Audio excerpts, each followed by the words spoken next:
Hello students, all in one study channel में आपका स्वागत है।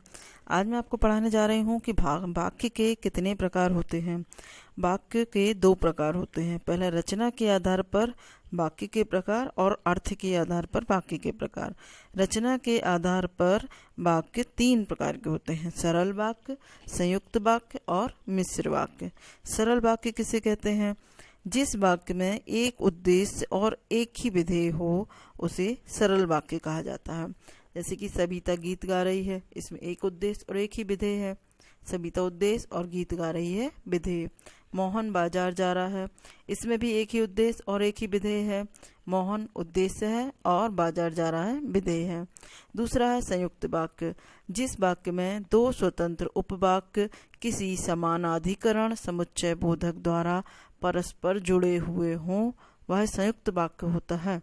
जैसे कि वह बाजार गया और उसने फल खरीदे।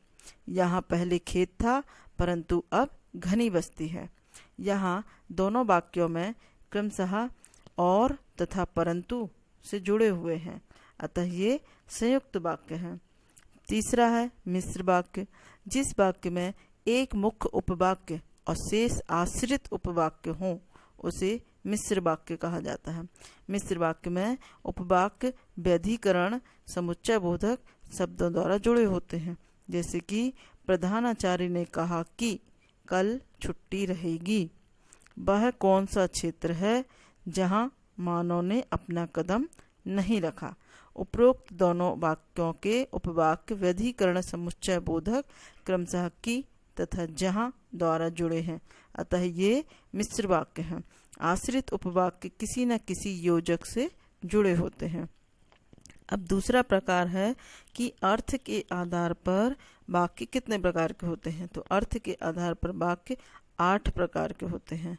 पहला विधानवाचक वाक्य, दूसरा निषेधवाचक वाक्य, तीसरा प्रश्नवाचक वाक्य, चौथा विस्मयवाचक वाक्य, पांचवा आज्ञावाचक वाक्य, छठवां इच्छा सूचक वाक्य, सातवां संदेहवाचक वाक्य और आठवां संकेतवाचक वाक्य। पहला हम देखेंगे विधानवाचक वाक्य। जिन वाक्यों में क्रिया के करने या होने का सामान्य कथन हो उन्हें विधानवाचक वाक्य कहते हैं। जैसे गोस्वामी तुलसीदास ने रामचरितमानस की रचना की। दूसरा, हिंदी हमारी राष्ट्रभाषा है।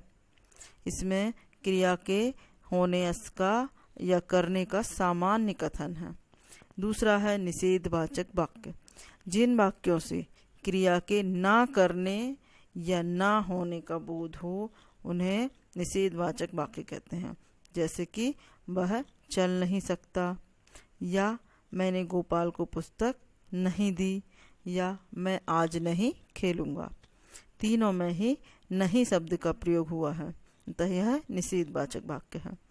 तीसरा है प्रश्नवाचक वाक्य। जिन वाक्यों से किसी कार्य अथवा विषय के संबंध में प्रश्न पूछने का बोध हो वे प्रश्नवाचक वाक्य कहलाते हैं। जैसे कि वह क्यों नहीं आया, तुम कौन हो, वह कहाँ रहता है। इसमें क्यों, कौन, कहाँ जैसे शब्द प्रश्नसूचक शब्द हैं, अतः यहाँ पर प्रश्नवाचक वाक्य है। विस्मयवाचक वाक्य। जिन वाक्यों से प्रसन्नता, आश्चर्य, घृणा, शोक जैसे भावात्मक आवेगों का बोध हो उन्हें विस्मयादि बोधक वाक्य कहते हैं। जैसे कि अरे इतना लंबा आदमी, आहा कैसा सुंदर दृश्य है, हाय यह क्या हो गया। इसमें विस्मय सूचक शब्दों का प्रयोग हुआ है, अरे, आहा और हाय, तो यहाँ विस्मयादि बोधक वाक्य है। पांचवा है आज्ञावाचक वाक्य। जो वाक्य आज्ञा या अनुमति का बोध कराए उन्हें आज्ञावाचक वाक्य कहते हैं। जैसे कि आप चुप रहिए, और दूसरा तुम यहाँ से बाहर चले जाओ। यहाँ पर दोनों ही वाक्यों में आज्ञा या अनुमति का बोध किया गया है, अतः यह आज्ञावाचक वाक्य है। छठवा है इच्छा सूचक वाक्य। जिन वाक्यों से कर्ता की कामना, इच्छा, आशा आदि का बोध हो वे इच्छा सूचक वाक्य कहलाते हैं। जैसे कि नववर्ष मंगलमय हो, ईश्वर तुम्हें चिरायु करे, यहाँ पर इच्छा सूचक वाक्य में आशा या इच्छा की गई है, आशीर्वाद दिया गया है, अतः यहाँ इच्छा सूचक वाक्य है। 7वां है संदेहवाचक वाक्य। जिन वाक्यों से कार्य के होने या करने में संदेह प्रकट होता है वे संदेहवाचक वाक्य कहलाते हैं। जैसे कि शायद वह कल मेरे घर आए, अब तक रमेश जा चुका होगा। यह दोनों ही वाक्यों में संदेह प्रकट हो रहा है, अतः यहाँ पर संदेहवाचक वाक्य है। संकेतवाचक वाक्य। जिन वाक्यों से एक क्रिया के दूसरी क्रिया पर निर्भर होने का बोध हो उन्हें संकेतवाचक कहते हैं। जैसे यदि वह आता तो मैं चला जाता। दूसरा, यदि वर्षा होती तो फसल न सूखती।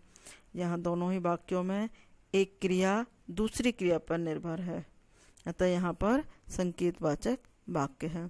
अतः अब आपको रचना के आधार पर और अर्थ के आधार पर वाक्यों में अंतर, उनकी परिभाषाएं, उदाहरण समझ में आ गए होंगे। अब आप इस चैनल को सब्सक्राइब करें, लाइक करें, शेयर करें।